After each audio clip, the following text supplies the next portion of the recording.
Hello students. Hello students, देखो जैसा कि हमने 5.2 एक्सरसाइज तक पढ़ लिया है, अब हम पढ़ेंगे 5.3 एक्सरसाइज। ठीक है।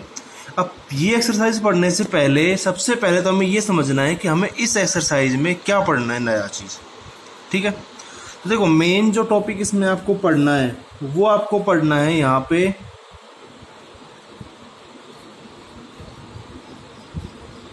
समांतर श्रेणी का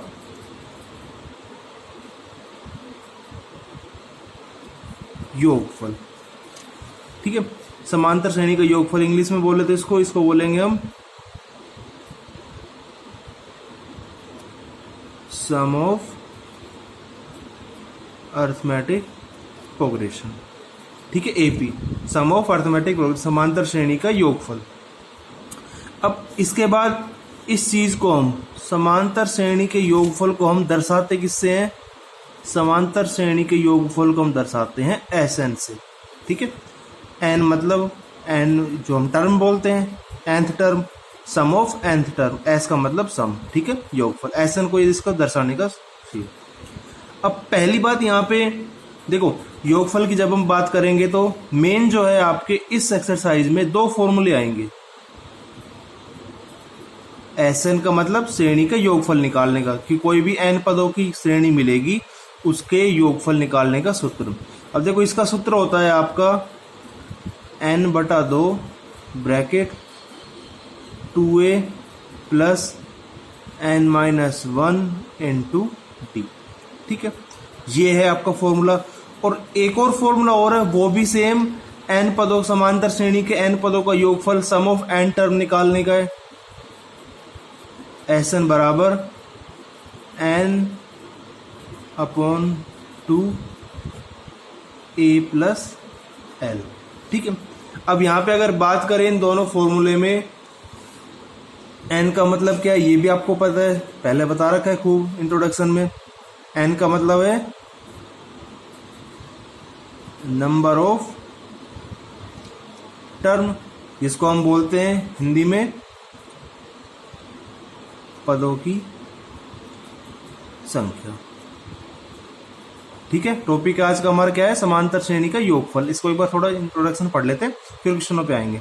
इसके बाद बात करें, ए हमने पहले ही पढ़ रखा है। ए का मतलब क्या होता है आपका? फर्स्ट टर्म, हिंदी में बोलते हैं इसको प्रथम पद। ठीक है। इसके बाद बात करें डी की। डी का मतलब आपको बताया था कॉमन डिफरेंस, हिंदी में बोलते हैं इसको सार अंतर। अब यहाँ पे बात करें नई चीज जो आई है इसमें, बस एक एल, वो हमने पिछली एक्सरसाइज में पढ़ा है अभी जस्ट। इसको हम बोलते हैं लास्ट टर्म। ठीक है, हिंदी में होता है ये अंतिम पद जिसको बोलते हैं। ठीक है। ठीक है, एल का मतलब होता है लास्ट टर्म, अंतिम पद। अब देखो पहली बात, सबसे ज्यादा कंफ्यूजन आपको लग रहा होगा कि सर ये फॉर्मूला भी श्रेणी के योगफल का है सम ऑफ n टर्म का, और ये भी श्रेणी के योगफल का है सम ऑफ n टर्म का। दोनों ही फॉर्मूले समांतर श्रेणी के योगफल के ही है, सम ऑफ n टर्म के, सम ऑफ एपी। तो हमारे दिमाग में ये आता है फर्स्ट क्वेश्चन, सर ये फॉर्मूला कब लगेगा और ये फॉर्मूला आपका कब लगेगा? ठीक है। अब पहली बात, इन दोनों फॉर्मूले में एक बार के लिए अंतर करके देखते हैं। ठीक है। अंतर के लिए मान लीजिए बात करें भाई, n पदों की संख्या, नंबर ऑफ टर्म हमें इसमें भी मिलेगी, इसमें भी मिलेगी, फर्स्ट टर्म इसमें भी मिलेगी, इसमें भी मिलेगी। इसमें बस ये चेंज है कि जब आपको कोई सीरीज में लास्ट टर्म लिखी मिले, लास्ट टर्म खूब आराम से पहचान सकते हैं, हमने कई क्वेश्चन कर लिए। लास्ट टर्म जब भी हमें क्वेश्चन में मिले तब हम ये फॉर्मूला भी इसकी जगह अप्लाई कर सकते हैं। देखो ये जो फॉर्मूला है आपका, ये वाला, ये फॉर्मूला तो सब जगह अप्लाई होगा, किसी भी क्वेश्चन में आप इसको अप्लाई कर सकते हो। ये वाला फॉर्मूला सभी जगह ये फॉर्मूला अप्लाई होगा आपका, जहां भी समांतर श्रेणी का योगफल निकलवाए। ठीक है। ये फॉर्मूला बस ये है, इसका फॉर्मूले का यूज इतना सा ही समझ लो कि इससे थोड़ा कैलकुलेशन छोटी हो जाती है, लेकिन लगता कब है, जब आपको हमारे क्वेश्चन में क्या लिखा मिले, लास्ट टर्म लिखी मिले, तभी लगेगा। अगर लास्ट टर्म नहीं है तो ये फॉर्मूला भी नहीं लगेगा। ठीक है, बाकी सब आपको चीजें बता रखी है, डी कैसे निकालते हैं, ए कैसे देखते हैं, एन का मतलब क्या होता है, ये सब चीजें हमने पहले पढ़ ली। अब बात ये है यहाँ पे समझने की, इसके बाद समझने की बात यहाँ पे ये है वो कि जो हमने 5.2 में पढ़ा है, देखो वो काम जरूर काम आएगा। और सबसे ज्यादा अगर हम बात कर ही लें तो ये जो फॉर्मूला आपने पढ़ा था नंबर ऑफ एन टर्म निकालने का, ये वाला फॉर्मूला, ये फॉर्मूला इस एक्सरसाइज में जरूर काम आएगा आपका। ठीक है, और ये भी बता देता हूं मैं, ये फॉर्मूला कब काम आएगा इस एक्सरसाइज में। देखो, जब भी हमें एन की वैल्यू लिखी मिले क्वेश्चन में, भाई हमें क्वेश्चन दे दिया, मान लीजिए समांतर श्रेणी दे दी, कह दिया इस समांतर श्रेणी के 18 पदों का योगफल ज्ञात करो, तब तो कोई दिक्कत है ही नहीं भाई, हमारे पास एन की वैल्यू दे दी क्वेश्चन में, सीधा आपका फॉर्मूला अप्लाई हो जाएगा दोनों में से कोई सा भी। अब इस फॉर्मूले की हेल्प या इस फॉर्मूले का यूज इस एक्सरसाइज में 5.2 में आपका 5.3 में कब आएगा, जब आपको क्वेश्चन में एन की वैल्यू लिखी हुई ना मिले, दी हुई ना मिले। मतलब क्वेश्चन को कैसे समझे, मान लीजिए कोई सीरीज दे दी आपसे, ठीक है, और कह दिया सिंपल सा, ये कह दिया कि इस श्रेणी का योगफल ज्ञात करो, सम ऑफ एन टर्म ज्ञात, इस श्रेणी के योगफल ज्ञात करो, सम ज्ञात करो, अरिथमेटिक प्रोग्रेशन का सम। तो वहां पे हमें अब पता है कि भाई ये फॉर्मूला चाहे लगाएं चाहे ये, एन तो दोनों में चाहिएगा एन की वैल्यू। तब एन की वैल्यू हमने जैसे सीखा है पिछले क्वेश्चनों में 5.2 आपने खूब पढ़ रखा है, इनकी वैल्यू कैसे निकालते थे, वो चीजें यहाँ पे फिर दोबारा से काम आएगी बस। ठीक है, तो ये आपका इंट्रोडक्शन है 5.3 का। 5.3 में हम मेन टॉपिक क्या पढ़ेंगे, समांतर श्रेणी का योगफल, सम ऑफ एपी अरिथमेटिक प्रोग्रेशन। दर्शाते किससे हैं उसको, एसएन से दर्शाते हैं। अब समान योगफल निकालने के दो फॉर्मूले होते हैं। पहला फॉर्मूला होता है n/2 2a plus n-1 into D. दूसरा फॉर्मूला होता है S N equal to n/2 a plus L. ये फॉर्मूला तभी अप्लाई होता है जब क्वेश्चन में हमें लास्ट टर्म अंतिम पद दे रखा हो। ठीक है, अगर हमें नहीं दे रखा है तो हम सिंपल सी बात है ये वाला फॉर्मूला लगाएंगे। ठीक है, ये सारी चीजें आपको बताई रखी है, एन का मतलब क्या होता है, ए का मतलब, डी का, एल का मतलब, और ये फॉर्मूला एक आपको बताया था कि इस एक्सरसाइज में ये फॉर्मूला भी काम जरूर आएगा। और ये भी बता दिया कब काम आएगा, जब हमें क्वेश्चन में एन की वैल्यू लिखी हुई ना मिले, पदों की संख्या टर्म लिखी हुई ना मिले, तो समझ लेना पहले क्वेश्चन में ये फॉर्मूला अप्लाई होगा, उसके बाद आपके क्वेश्चन होगा। ठीक है, अब देखते हैं इस एक्सरसाइज के क्वेश्चन। अब देखो, ये आपको फर्स्ट क्वेश्चन दे रखा है इस एक्सरसाइज 5.3 का, समांतर श्रेणी का योगफल ज्ञात कीजिए, find the sum of AP. ठीक है, अब फर्स्ट क्वेश्चन आपको दे रखा है, ये आपको कोई श्रेणी दे रखी है 1 3 5 7 और इसके 12 पदों तक का योगफल ज्ञात करना है। एक इंग्लिश में भी लिख रखा है अप टू 12th टर्म। अब देखो, पहली बात ये समझनी है यहाँ पे योगफल का मतलब क्या होता है। देखो, योगफल का मतलब ये होता है कि जैसे ये सीरीज है आपकी, ये श्रेणी है 1 3 5 7, ऐसे ही 12 पदों तक नंबर आते जाएंगे, अंक आते जाएंगे। अब हमें ये बताना है कि उन 12 पदों तक सबका योगफल क्या हो जाएगा। ठीक है, बस इतना ही अंतर है 5.2 एक्सरसाइज का क्वेश्चन में और इसमें इतना सा अंतर है। 5.2 का जब क्वेश्चन मिलता था तो उसमें हमें यह मिलता था कि किसी समांतर श्रेणी का 12वां पद क्या होगा, यही होता था 12वां पद कौन सा होगा। अब यहां पर हमें क्या करना है कि समांतर श्रेणी के जो 12 पद आएंगे 1 से लेके 12 तक, उन सबका टोटल कर दे तो कितना हो जाएगा। ठीक है, अब यहाँ पे पहली बात यहाँ पे दिमाग में यह आता कि सर इसमें कुछ फॉर्मूला अप्लाई कौन सा करें।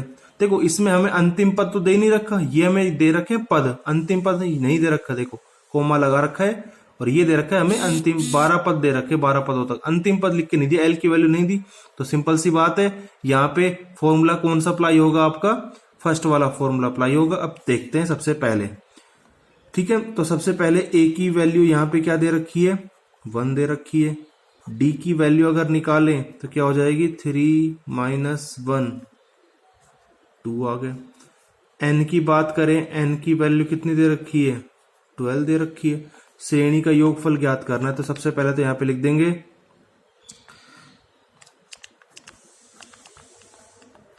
समांतर श्रेणी के 12 पदों तक योगफल। ठीक है, इंग्लिश में लिख देंगे sum of arithmetic progression up to 12th term. ठीक है, फॉर्मूला आपका हो जाएगा यहाँ पे एस एन, बताया था समा योगफल को या सम को किससे दर्शाते हैं, एस एन से। Formula N upon two A plus N minus one into D. ठीक है, ठीक है, ये आपका फॉर्मूला है। अब फॉर्मूले के अकॉर्डिंग सबकी वैल्यू रख देते हैं। एन की वैल्यू कितनी दे रखी है हमें 12, तो एस 12 हो गया, ये 12 पदों का योगफल 12/2। देखो अब यहाँ पे ये समझ रहे हैं कि जो ये 2 है वो ए से क्या हो रहा है, मल्टीप्लाई हो रहा है, गुणा हो रहा है। तो ए कितना है आपका, यहाँ पे सीधा ही लिख देंगे, 2 का गुणा 1 से करेंगे तो 2 आ जाएगा। 12 माइनस 1, डी की वैल्यू कितनी है आपकी, डी की वैल्यू 2 है। यहाँ इनको हम आपस में कैंसिल, अगर कट रहे हैं तो आपस में काट सकते हो आप इनको। ठीक है, 6 आ गया, 6 2 प्लस 12 माइनस 1 आपका 11 हो जाएगा, और मल्टीप्लाई कर देंगे तो 2 से मल्टीप्लाई 22 हो गए। 6 दोनों को जोड़ रहे हैं, जुड़ जाएंगे, ऐड कर देंगे 24 हो गया, मल्टीप्लाई कर देंगे तो ये आपका आ गया श्रेणी के 12 पदों का 12th some of 12th term तक आपका कितना आ जाएगा, 144। ये आपका क्वेश्चन था। ठीक है, नॉर्मल सी चीज है, बस फॉर्मूले अकॉर्डिंग बस ये समझना है कि योगफल का मतलब क्या होता है, फॉर्मूला कैसे अप्लाई होता है, बाकी सारी चीजें वही है, नॉर्मल वैल्यू पुट करना सारी चीजें। ठीक है, अब ऐसे इसका सेकंड क्वेश्चन आप करना होमवर्क में। अब इसका थर्ड क्वेश्चन देखते हैं। देखो थर्ड क्वेश्चन दे रखा है आप, और देखो आपको थर्ड क्वेश्चन दे रखा है, ये आपको सीरीज दे रखी है और कह दिया सीरीज में 11 पदों तक अप टू 11th टर्म तक आपको योगफल ज्ञात करना है, सम ज्ञात करना है। ठीक है, तो पहली बात तो यहाँ पे देखो सेम पिछले क्वेश्चन की तरह है, बस कैलकुलेशन बड़ी हो सकती है। ए की वैल्यू कितनी दे रखी है, 1/15 दे रखी है। बात करें अब डी की वैल्यू निकालते हैं। देखो सेकेंड टर्म आपकी क्या दे रखी है, 1/12 माइनस 1/15। ठीक है, अब फ्रिक्शन है, भिन्न बन रही है, तो आपको पता है भिन्नों को क्या करते हैं, और एक बार के लिए मान लीजिए यहाँ लिख लेते हैं, एन की वैल्यू कितनी दे रखी है, 11 दे रखी है। ठीक है, अब भिन्न है तो भिन्नों को क्या लेंगे, एलसीएम, दोनों का एलसीएम क्या आ जाएगा, 60 एलसीएम आ जाएगा, 12 पंजे 60, 15 4 जा, ये आ गया आपका 4 माइनस 1 5 माइनस 1, ये आ गया। तो डी की वैल्यू आपकी कितनी आ गई, 1/60 आ गई। ठीक है, अब आपको पता है सेम पिछले क्वेश्चन की तरह लास्ट टर्म अंतिम पद हमें दे नहीं रखा क्वेश्चन में, तो आपका फॉर्मूला जो फर्स्ट क्वेश्चन वाले में अप्लाई हुआ है वो इसमें अप्लाई हो जाएगा। ठीक है, तो ये आपको समांतर श्रेणी के 11 पदों का योगफल निकालना है, sum of AP up to 11th term. ठीक है, अब सबकी वैल्यू यहाँ पे रख देते हैं। अब वैल्यू के अकॉर्डिंग देखो एन की वैल्यू में दे रखी है 11/2। ए की वैल्यू की बात करते हैं तो देखो एक बार आप देख लेना, लिख रखा है आपको ए की वैल्यू जैसे आपको दे रखी है 1/15 दे रखी है, 2 से मल्टीप्लाई करेंगे तो 2/15 हो जाएगा। देखो कैंसिल तो हो नहीं सकते। ठीक है, प्लस 11 माइनस 1, डी की वैल्यू हमने अभी निकाली थी 1/60 आई थी। ठीक है, अब देखो ये कैंसिल हो ही नहीं सकता, तो सेम ऐसे कैसे लिख दिया 2/15। अब देखो 11 माइनस 1 10 आ जाएगा, ये 0 से 0, 1/6 आ गया एक तरह से। अब आपको अंदर फ्रिक्शन भिन्न बन रही है तो भिन्नों का क्या लेंगे, एलसीएम। अब 15 और 6 देखो 0 तो ये कैंसिल हो ही गई, 15 और 6 का एलसीएम आपका आ जाएगा, कितना आ जाएगा यहाँ पे 30 एलसीएम आ जाएगा। नॉर्मल चीजें सब आपने पहले ही पढ़ रखी है, एलसीएम लेना तो ये सब चीजें। ठीक है, ये आप अब आगे करते हैं 11/2, देखो मल्टीप्लाई में बाहर तो 9/30 ये आ गया। अगर कोई टर्म कैंसिल हो रही तो कैंसिल कर देंगे, जैसे मान लीजिए ये टर्म कैंसिल हो रही है आपस में, तो 3 से दोनों को कैंसिल कर दिया, 33/20, ये आपका आंसर। ठीक है, ये आपका आंसर आ गया। तो इस श्रेणी के 11 पदों का योगफल 11 पदों का योगफल कितना आ गया 33/20, ये आपका आंसर हो गया। ठीक है, अब हम करते हैं इसका सेकंड क्वेश्चन। देखो ये आपका सेकंड क्वेश्चन दे रखा है कि निम्नलिखित का योगफल ज्ञात कीजिए, find the sum of the following. देखो इस क्वेश्चन में भी आपको योगफल ही ज्ञात करना है और पिछले क्वेश्चन में भी आपको क्या ज्ञात करना था, योगफल ही ज्ञात करना था। लेकिन देखो आप देख रहे होगे इसकी जो सीरीज है और जो आपने क्वेश्चन नंबर फर्स्ट में जो सीरीज पढ़ी थी उसमें चेंजिंग है, अंतर है। अंतर कैसे है कि फर्स्ट वाले क्वेश्चन में आपको जो सीरीज दी थी, श्रेणी दी थी, उस श्रेणी में लास्ट में लिख रखा था आपको 12 पदों का योगफल, 12 पदों तक, 11 पदों तक ऐसे लिख रखा था। क्या इस श्रेणी में कहीं लिख रखा है 11 पदों तक योगफल ज्ञात करो, 12 पदों तक? सिर्फ ये कह दिया कि निम्नलिखित श्रेणी का योगफल ज्ञात करो। ठीक है, अब यहां पे देखो योगफल की बात करें तो देखो सबसे पहले बात तो फॉर्मूला आपको पता है, दोनों में से कोई सही लगेगा। अब यहां पे ये चीज समझते हैं, देखो इस श्रेणी में श्रेणी दे रखी है, देखो योगफल जब श्रेणी आपको, अब आपको ये क्वेश्चन आ रहा होगा सर यहाँ प्लस प्लस क्यों लगा रखा है। देखो योगफल जब दे रखा है तो श्रेणी में आपको कोमा की जगह प्लस प्लस में योगफल भी लिखा मिल सकता है। सिर्फ योगफल में, जब भी योगफल की बात हो रही है तो आपको श्रेणी ऐसे भी लिखी मिल सकती है प्लस प्लस करके। ठीक है, तो यहाँ पे अब देखो ये कोई श्रेणी ऐसे चल रही है तो इसको हम 803 को हम क्या बोल सकते हैं, श्रेणी का अंतिम पद बोल सकते हैं। भाई श्रेणी यहां से चली 803 पे खत्म हो गई, तो इसको हम क्या बोल सकते हैं, श्रेणी का अंतिम पद। तो मेन चीज देखो यहाँ पे हमें क्वेश्चन में आपने देखा था फॉर्मूला, चाहे हम एसएन का कोई सा भी लगाए, देखो साइड में लिख लेते हैं। मान लीजिए एसएन का आपने एक तो ये फॉर्मूला पढ़ा था n-1 इंटू डी, ये वाला। ठीक है, इसके बाद एसएन की बात करें तो एक फॉर्मूला दोबारा आपको ये भी लिखवाया था, a प्लस में l अंतिम पद वाला।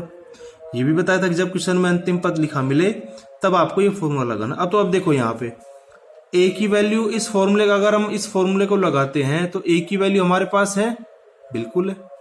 l की वैल्यू हमारे पास है, बिल्कुल है। क्या हमारे पास n की वैल्यू दे रखी है इस क्वेश्चन में, कितने पदों का योगफल निकालना, नहीं दे रखा। ऐसे अगर ऊपर वाले फॉर्मूले की बात करें, जैसा आपको बताया था कि ये फॉर्मूला भी अप्लाई हो जाता है, इसकी बात करते हैं तो a की वैल्यू हमें दे रखी है, दे रखी है। इस क्वेश्चन में d आता है, d निकाल सकते हैं, खूब आराम से निकाल सकते हैं। 11 - 3 8 आपका d आ जाएगा। लेकिन ये फॉर्मूला भी अप्लाई होने से रुक गया क्योंकि यहां भी हमें किसकी वैल्यू नहीं दे रखी, n की वैल्यू नहीं दे रखी। दोनों फॉर्मूले से आंसर सेम आएगा। तो मेन देखो इस क्वेश्चन में योगफल निकालने से भी पहले मेन इंपॉर्टेंट क्या है आपका कि n की वैल्यू निकालना, नंबर ऑफ टर्म निकालना, पदों की संख्या निकालना कि कितने पदों तक हमें योगफल ज्ञात करना है। ठीक है, तो मेन अब देखो ये भी आपको बताया था कि n का, जब भी n की वैल्यू निकालनी है तो जो आपने 5.2 एक्सरसाइज में पढ़ा है उसी तरीके से निकालना है। अब यहाँ पे सबसे पहले देखते हैं, ठीक है, वही चीज a की वैल्यू हमें 3 दे रखी है। d अगर बात करें 11 - 3 = 8 आ गया। l की वैल्यू 803 ये हमें दे रखी है। ठीक है, यहां तक समझ में आ गया होगा आपको। ऐसा कोई ज्यादा वो नहीं है, टिपिकल खूब नॉर्मल क्वेश्चन है। अगर आपने डेली वीडियो देखी है रूटीन में और क्वेश्चन करे हैं तो एक की वैल्यू में दे रखी थी। ठीक है, अब यहां पे देखो तो n की वैल्यू निकालने के लिए हम क्या करते थे, सपोज करते थे कि माना 803 किसी श्रेणी का nवां पद है, तो वही चीज यहां पे दोबारा से लिख देते हैं। माना 803 श्रेणी का nवां पद है। लेट सपोज दैट, देखो कुछ नहीं है नई चीज, जो आपने पहले पढ़ ली बस यही चीज थी। Let suppose that 803 is the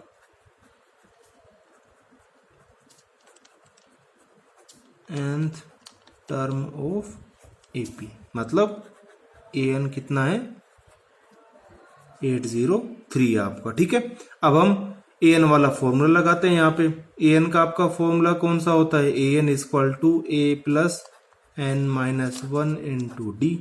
ठीक है, अब इस फॉर्मूले में सबकी वैल्यू रख दें। ठीक है, तो सबकी वैल्यू रख दी। an हमने सपोज किया था 803 है, a की वैल्यू 3 है, n ऐसे कैसे -1, d की वैल्यू हमने निकाली थी 8 आई थी। ठीक है, अब क्वेश्चन को आगे करते हैं। ये आपका 3 + 8n - 8 हो गया। ठीक है, 803। अब देखो प्लस का 3 माइनस का 8 क्या आ जाएगा आपका, माइनस का 5 आ जाएगा, प्लस में 8 n आ गया। ये -5 चेंज होके इधर आएगा, तो 803 + 5 = 8n। ये आपका हो जाएगा 808 = 8n। n की वैल्यू निकालेंगे तो 808 में 8 से डिवाइड हो जाएगा। तो इसका मतलब ये क्या आ गया कि जो ये आपको सीरीज आपको दे रखी थी, ये जो हमें सीरीज दे रखी थी, ये वाली, ये जो सीरीज हमें दे रखी थी, इस सीरीज में जो हम योगफल निकालना था, तो इस सीरीज के लिए n की वैल्यू कितनी आएगी? इन फॉर्मूले के लिए n की वैल्यू कितनी है? 101 है। अब हम निकाल देंगे यहाँ पे श्रेणी का योगफल। ठीक है, तो यहाँ पे हम लिख देते हैं, यहाँ पे Sn निकालना है आपको। Sn = n/2 a + l। कोई सा भी फॉर्मूला लगा सकते हैं n की वैल्यू आने के बाद। आपको बताया था n की वैल्यू है 101/2, a की वैल्यू हमारे को दे रखी है 3, l की वैल्यू लास्ट टर्म हमें दे रखी है क्वेश्चन में 803 दे रखी है। 101/2 मल्टीप्लाई, ये बाहर दोनों ऐड कर देंगे, 806 हो जाएगा ये। ठीक है, ठीक है। अब इनका मल्टीप्लाई कर देंगे, तो देखो इनका मल्टीप्लाई करेंगे तो आंसर आपका आ जाएगा 40703। तो इसका मतलब इस श्रेणी का योगफल क्या हो जाएगा? ये आपका आंसर आ जाएगा। ठीक है, तो मेन ये देखो क्वेश्चन क्या था, दोबारा से एक बार देख लेते हैं इसको। ये आपका क्वेश्चन था, श्रेणी का योगफल ज्ञात करना था। श्रेणी के योगफल के लिए हमें पता है ये दोनों फॉर्मूले होते हैं आपके, लेकिन इन दोनों फॉर्मूले तभी अप्लाई होंगे जब हमारे पास किसकी वैल्यू हो? n की वैल्यू। इसका मतलब हमें क्वेश्चन में किसकी वैल्यू मिसिंग दे रखी है? नहीं दे रखी, n पदों की संख्या नहीं दे रखी। तो सबसे पहले ये श्रेणी का हमने अंतिम पद को हमने nवां पद मान लिया। nवां पद मारने के बाद में n की वैल्यू निकालने के लिए आपको पता है 5.2 में आपका ये फॉर्मूला लगा था n की वैल्यू निकालने के लिए। फॉर्मूला अप्लाई किया तो सबसे पहले n की वैल्यू निकाल लिया हमने। n की वैल्यू तब आ गई तो उसके बाद श्रेणी का सम ऑफ योगफल हमने निकाल दिया, सम ऑफ n टर्म। ठीक है, ऐसा ही आपका दूसरा क्वेश्चन है ये। इसका देखो ये क्वेश्चन आपको दे रखा है, इसका सेकंड क्वेश्चन। क्वेश्चन क्या दे रखा है हमें? ये हमें कोई सीरीज दे रखी है। ठीक है, इस श्रेणी का वही योगफल ज्ञात करना है जैसा आपका पिछला क्वेश्चन था, सेम उसी तरीके से ये क्वेश्चन दे रखा है। मतलब इसमें भी हमें सबसे पहले वैल्यू किसकी निकालनी पड़ेगी? n की वैल्यू हमें निकालनी पड़ेगी। ठीक है, अब देखो एक चीज देखो, आपको ये देख के कंफ्यूजन लग रहा होगा कि सर ये तो ये ऐसी वैल्यू, इसको क्या करेंगे? देखो आपको ये तो पता है कि ये मिश्र भिन्न है, मिक्स फ्रिक्शन है। इस फ्रिक्शन को अगर हम चेंज करके लिखना चाहें तो इसको ऐसे लिख सकते हैं,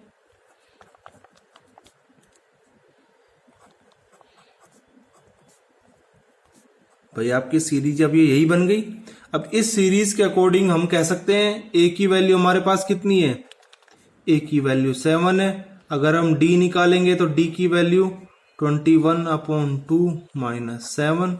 ठीक है, भिन्न बन रही है, फ्रिक्शन है, तो एलसीएम ले लेंगे। ये आपका 2 एलसीएम आ गया, 21 - 14 7/2 आ गया। ठीक है, अब देखो बस यही चीज अंतर था। बाकी अब आपका जो आपने इसका सेकंड का फर्स्ट क्वेश्चन कराया आपने, ठीक है, जो आपने सेकंड का फर्स्ट क्वेश्चन कराया ये वाला, देखो सेम इसी तरीके से सारा क्वेश्चन अब ऐसे की होगा। मतलब इस क्वेश्चन में भी हमें सबसे पहले क्या करना पड़ेगा? n की वैल्यू निकालनी पड़ेगी। तो वही चीज, l की वैल्यू कितनी दे रखी है? 84। वही हम लिख देंगे, माना 84 किसी श्रेणी का nवां पद है। Let suppose that 84 is the nth term of any arithmetic progression. फिर an वाले फॉर्मूले से, जो ये आपने फॉर्मूला लगाया था, इसी फॉर्मूले से, an वाले फॉर्मूले से सबसे पहले n की वैल्यू निकालेंगे। n की वैल्यू आने के बाद में सम ऑफ n टर्म निकालेंगे। ठीक है, ओके स्टूडेंट्स, अब आपको ऐसे ही मैं पीडीएफ फाइल में मैं ऐसी इस तरह के कई क्वेश्चन दूंगा होमवर्क में, तो वो आपको करने। Okay student, thank you.